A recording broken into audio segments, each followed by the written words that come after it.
महाराष्ट्र छत्तीसगड सीमेवरच्या देवरी चेकपोस्टवरती सध्या काय चाललंय याचा एक धक्कादायक प्रकार समोर आलाय। इथे ट्रक चालकांची अक्षरशः लूट केली जाते आणि तीही राजरोसपणे। खासदारांनी जेव्हा या ठिकाणी अचानक धडक दिली तेव्हा आरटीओच्या या बोंगळ कारभाराचं सत्य सर्वांच्या समोर आलं। हा धक्कादायक प्रकार नेमका कसा सुरू आहे बघूयात या स्पेशल रिपोर्टमधून। महाराष्ट्र छत्तीसगड सीमेवर लूट, देवरी चेकपोस्टवर राजरोसपणे लुटीचा धंदा, खासदारांची एंट्री, धक्कादायक वास्तव उजेडा। गोंदिया जिल्ह्यातून जाणारा राष्ट्रीय महामार्ग क्रमांक 53चा हा परिसर। हा मार्ग महाराष्ट्र आणि छत्तीसगडला जोडणारा महत्त्वाचा रस्ता आहे। पण याच महामार्गावरचा देवरी चेकपोस्ट सध्या ट्रक चालकांसाठी अक्षरशः डोकेदुखी ठरलाय। छत्तीसगडमधून येणाऱ्या आणि महाराष्ट्रातून जाणाऱ्या ट्रक चालकांकडनं इथे दररोज 200, 500, 900 रुपयांची बेकायदेशीर वसुली केली जाते। दररोज इथून हजारो ट्रक जात असल्याने ही वसुली रोज लाखोंच्या घरात पोहोचली। विशेष म्हणजे इथे काही चालकांना कार्ड वाटण्यात आलंय। ज्यांच्याकडे कार्ड आहे त्यांना अडवलं जात नाही, पण इतरांकडून सक्तीने पैसे घेतले जात आहेत। हा प्रकार गेल्या अनेक वर्षांपासून राजरोसपणे सुरू आहे। ओडीसी माल रहता है, उसका परमिशन रहता है, तब भी 500 लेते हैं।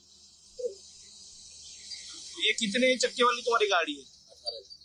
सभी ट्रक से ये 500 लेते हैं कि अलग अलग लेते हैं? नहीं, जैसे बाहर का नंबर है तो उससे 900 लेते हैं, 700 लेते हैं, और जैसे लोकल नंबर है तो 500 लेते हैं। ऐसे 100 रुपए 200 रुपए जैसे मतलब उन्हें मांगा है नहीं दिया तो ये 900 1000 रुपए भी लेते हैं। हाँ? 900 1000। नहीं 900 बड़ी गाड़ी को लेते हैं, हमारी छोटी गाड़ी को इतनी बची लेते हैं। हाँ, किस चीज के पैसे लेते हैं? वही ना बाबू जो बाहर निकलते हैं ना लकड़ी, तो इसमें लकड़ी डालते हैं के लिए। तो रिसिप्ट देते क्या कुछ? वैसे वैसे कुछ नहीं मिलती। या वसुलीच्या तक्रारी वाढल्यानंतर भंडारा गोंदियाचे खासदार प्रशांत पडोळे यांनी थेट देवरी चेकपोस्टवर धडक दिली। खासदारांना अचानक बघून तिथल्या अधिकाऱ्यांची चांगलीच भंबेरी उडाली। अधिकाऱ्यांची ही हिंमत बघता यामागे नक्कीच मोठा राजकीय वरदहस्त असल्याचा संशय खासदारांनी व्यक्त केलाय। हा मुद्दा लोकसभेत मांडणार असल्याचा इशाराही त्यांनी दिलाय।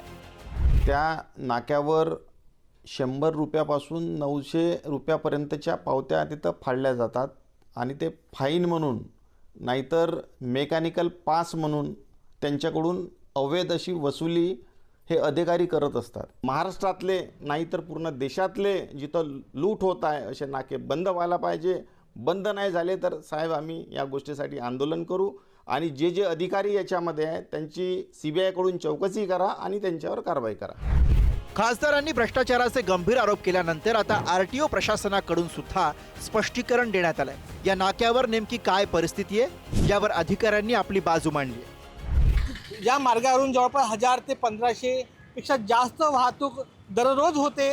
त्यामध्ये ही अवैध वसुली होत आहे आणि ही अवैध वसुलीच्या माध्यमाने कुठेतरी उपप्रादेशिक परिवहन विभागाचे काही अधिकारी आणि कर्मचारी सुद्धा सामील असल्याचा आता आशय लागलेला आहे। कुठेतरी संशय निर्माण होत आहे। मात्र आता आपण त्यांना संपर्क साधला असताना सुद्धा त्यांच्याकडून सुद्धा या संदर्भात काही महत्त्वाची माहिती मिळणार अशी आशा होती, मात्र काही त्यांच्याकडून माहिती अशी मिळाली नाही। आधीच वाढती महागाई आणि डिझेलच्या वाढत्या दरामुळे ट्रक चालक वैतागले, त्यात अशा अवैध वसुलीचा अतिरिक्त भार त्यांना सोसावा लागतोय। आता खासदारांनी धाड टाकल्यानंतर तरी या लूटमारीवर प्रशासन लगाम लावणार का हेच बघणं महत्त्वाचं ठरेल। गोंदियाहून आशिष जुनघरेसह ब्युरो रिपोर्ट, पुढारी न्यूज।